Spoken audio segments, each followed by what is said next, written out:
Welcome to Chillin' 101. We hope this video helps. You start by making sure the phone won't die mid-update.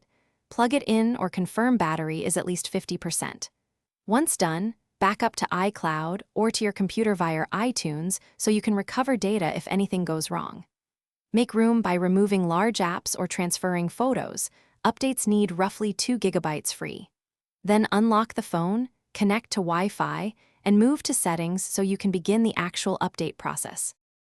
You now go to Settings, then General, then Software Update to check for the available iOS version. Tap Download and Install, accept the terms of service when prompted, and watch the progress. Download time depends on your connection. Once downloaded, the iPhone will prepare the update and then prompt you to install now or later. Choose Install Now to continue. Make sure Wi-Fi stays connected and the phone remains powered, because the device will reboot and apply the update. After the reboot, follow the on-screen setup prompts and sign into your Apple ID when required.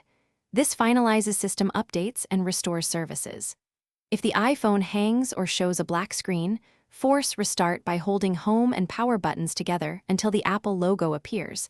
This often clears boot stalls. If apps or data look missing afterward, restore from the backup you made via iCloud or iTunes. If problems continue, contact Apple support for further diagnostics. Thanks for watching. Consider subscribing if we helped you.